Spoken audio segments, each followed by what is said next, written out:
মোৰ নাম শ্ৰী হলিৰাম বৰা। মই আজি পংকজহঁতৰ ঘৰত ভাওনাৰ মই মৌলভ সিংহৰ চৰিত্ৰত অভিনয় কৰিবলৈ আহিছোঁ। এতিয়া মই গ্ৰীণ ৰুমত ৰৈ আছোঁ। মোক ট্ৰেইন কৰা নাই এতিয়ালৈকে, আৰু মই ইতিমধ্যে ধুতি পৰিধান কৰিলোঁ। সাজ সজ্জা অলপ পিছত কৰিম। ধন্যবাদ। তোমাৰ কাৰ্য সিদ্ধি হ'ব।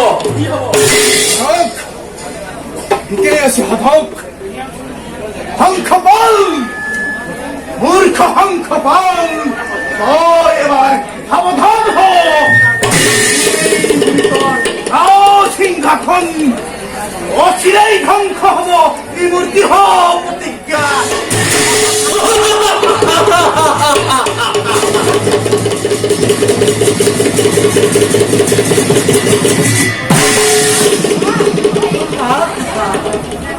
প্ৰকৃতিৰ কি বিনন্দিয়া সৃষ্টি। ও ফুলনি ধৰা কিমান ধুনীয়াকৈ ফুলবোৰ ফুলি আছে, দেখিলে চাই থাকিবলৈ মন যায়। দূৰণি জুৰিটি কেনেকৈ কেনেকৈ পক্ষীবিলাকে উমলি আছে। সঁচাই সঁচাই বৰ মোহনীয়াই প্ৰকৃতিৰ বিনন্দিয়া। এইবিলাক সকলো হৰিয়েই সৃজন কৰিছে। হৰি মহিমা বুজাটো অতিকে কঠিন। হে প্ৰভু নাৰায়ণ, তুমি সঁচাকৈ নিৰাকাৰ নে? যদি তুমি নিৰাকাৰ নোহোৱা, মই তোমাক কিয় দেখা নাপাওঁ? হে প্ৰভু, নিক্ষীণ বালক মই, নাজানো তোমাক মই স্তুতি কৰিব। যদি কিবা ভুল হয় ক্ষমা কৰিবা প্ৰভু, মোক ক্ষমা কৰিবা। নামো নামো নাৰায়ণ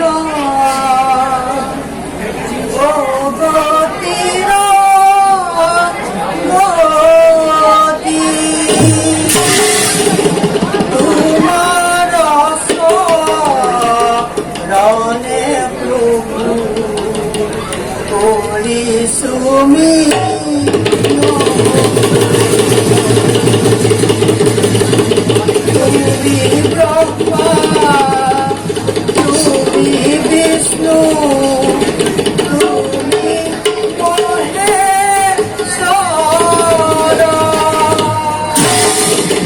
সৰাসৰ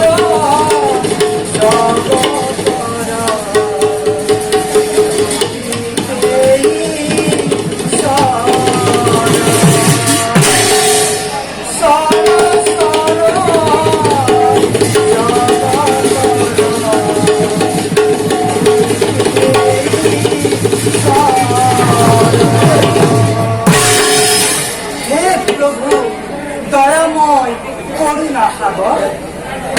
নাজানো মই মিনতি কৰিব, যদি কিবা ভুল হৈছে তোমাৰ ভক্ত বুলি সৰ্বদুখ মাৰ্জনা কৰিবা প্ৰভু। নাৰায়ণ নাৰায়ণ। মাতাৰ ঘৰত কেনেকৈ গানখন হৰিভক্তৰ জন্ম হৈছিল? সঁচাকৈ দেৱৰীতি কি যে বলাই হৰি নামৰ গুণান্বিত।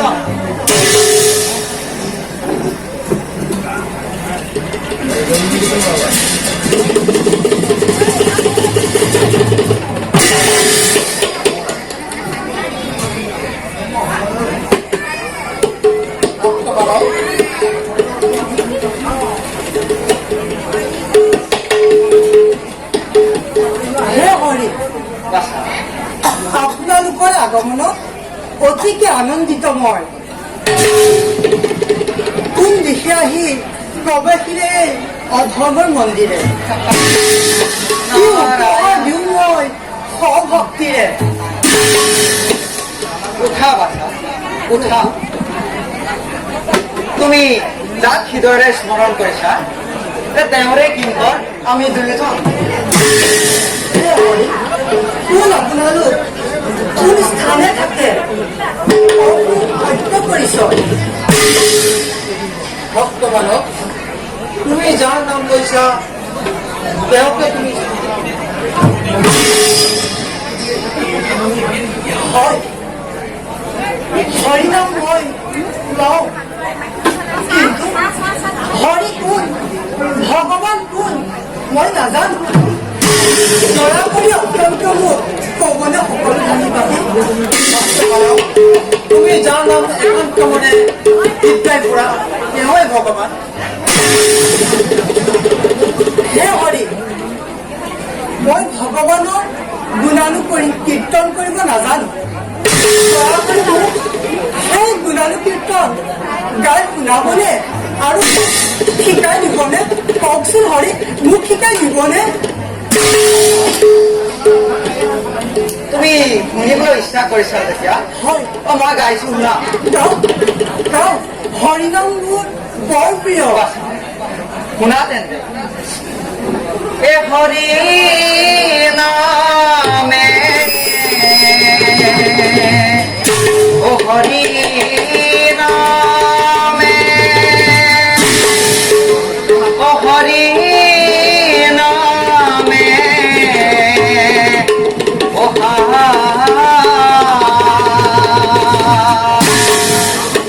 এ হৰি নামে ও হৰি আছে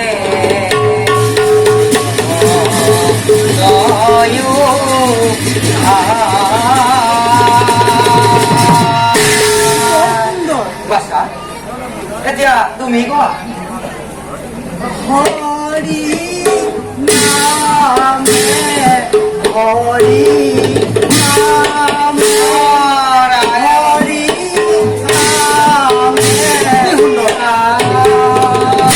নামে হৰি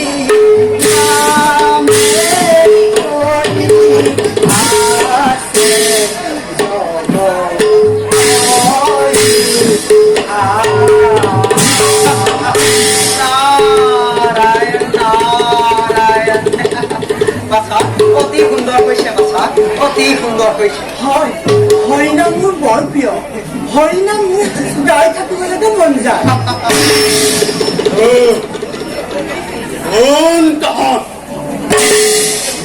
বাৰে বাৰে উচ্চাৰণ কৰিছ হৰি নামৰ ধৰি এই ধৰণে ধ্বংস পালে হৈছে একমাত্ৰ ঈশ্বৰ তেওঁৰ বাদে হৰি নাম লবলৈ ঠাই দিছ কিয় সেনাপতি হৰিনাম ললে বেয়া নেকি পুৰীকৰ সকলোৱে হৰিনাম লব তাত তোমাৰ বাধা দিবৰ শক্তি নাই সেনাপতি তোমাৰ পিতাৰ আদেশ এই ধৰণে তেওঁৰ নামেই ল'ব লাগিব হৰিনাম কোনেও ল'ব নোৱাৰিব কিয় সেনাপতি পিতা মোৰ ইমান নিষ্ঠুৰ নে এই হৰিনামে সকলোকে মুহি আছে তোমাক মোক এই চৰাচৰ জগতক তেওঁৱে সৃজন কৰিছে তেনেস্থলত হৰিনাম কিয় বেয়া হ'ব সেনাপতি তোমাক মই এতিয়াও কৈছো হৰিনাম ল'বলৈ বাধা নকৰিবা প্ৰতিজন প্ৰজায়ে হৰিনাম ল'ব হৰিনাম মোৰ অতি প্ৰিয় সেনাপতি আমি যেতিয়াই মন যায় তেতিয়াই হৰিনাম ল'ব পাৰো আৰু তাত তোমাৰ আপত্তি কি সেনাপতি মংগল কামনা কৰোঁতে দেই এই স্থানেৰে গুচি যাওঁ অতি সোনকালে সেনাপতি তুমি যদি হৰিতাৰ ৰাজ সেনাপতি সন্মান অটুট ৰাখিব খুজিছা এই স্থান পৰাপৰিত্যাগ ৰাজকুমাৰ বুলি তোক কিমান ক্ষমা কৰিলো আৰু তোক মই ক্ষমা নকৰিম মই এতিয়াও কোনোবাৰ হা সন্মানে কৈছো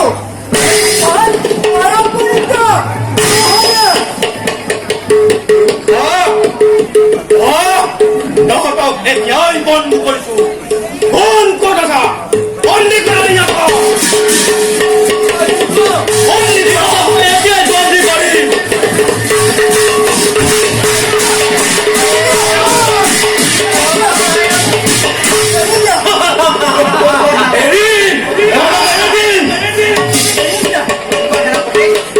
আমাক বন্দী কৰি ৰাখিব পাৰিবি জানো নাৰায়ণ নাৰায়ণ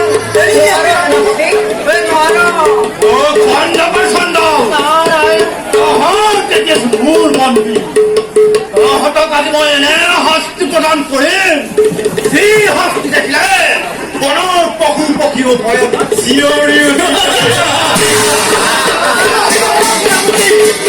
মোক যদি আজি অন্যায়ভাৱে বন্দী নকৰিলেহেঁতেন তোমাক মই কৰিলোহেঁতেন শিৰচ্ছেদ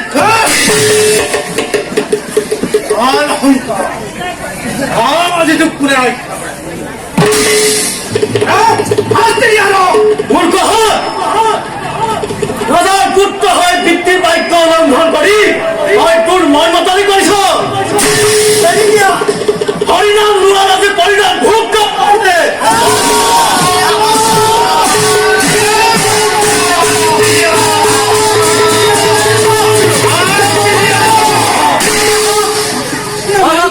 থাকতে দিবি মাৰিবা সামান্য তেজৰ বল সংসাৰত পলায়ৰ অগ্নি জ্বলাইছ মূৰ্খ খলন কৰি শীঘ্ৰে বালকসহ বন্দীসকলক মুক্তি দে তুমি নাজানা নেকি মহাৰাজৰ আদেশ এই ধৰণে কোনেও হৰিনাম ল'ব নোৱাৰিব তাৰ পিছতো কুমাৰে কিয় হৰিনাম ল'ব বিজয় ৰজাৰ আদেশ পাই তই সংসাৰত কাকুৱাই নামানো মোৰ আদেশ পালন কৰি শীঘ্ৰে বন্দীসকলক মুক্তি দে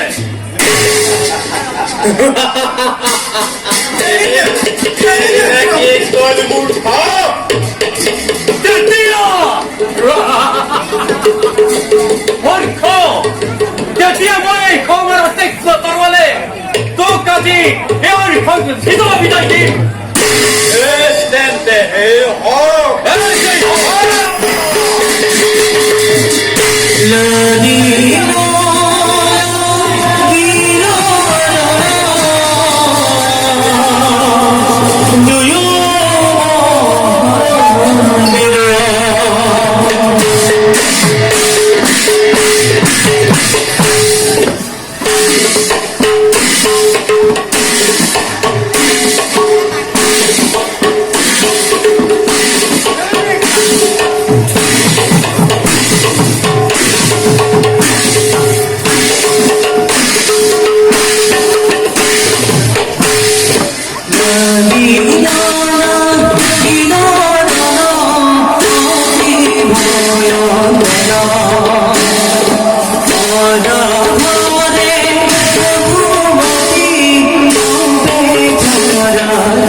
মই এতিয়া আপোনালোকক মুক্তি দিলো মুক্তি দিয়া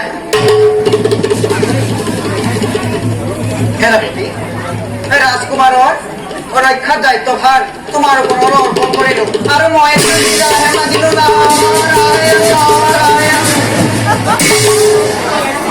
মহোদয় আমি ভাল মনোবৰ গ'ল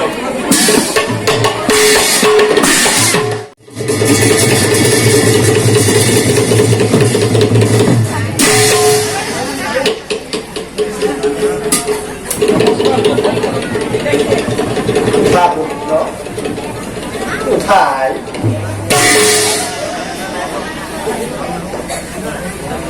ৰাজা পৱন আৰু আই লীলাৱতী, আজি বহুদিনৰ পৰা মোৰ মন কিবা এক চিন্তাত দহিব ধৰিছে। কয় যেন কোনোবাই মোৰ কাণে কাণে সাৱধান হ মৌলভীন হ, সাৱধান হ, আৰু বেছি দিন নাই, অলপতে তোৰ সমগ্ৰ ৰাজ্যত অধৰ্মৰ কবলত ডুব যাব।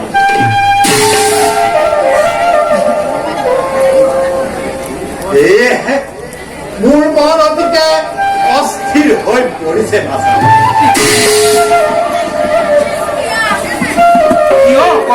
ভগৱান, মই কি কৰো, কলৈ যাম, কলৈ গ'লে মই শান্তি পাম?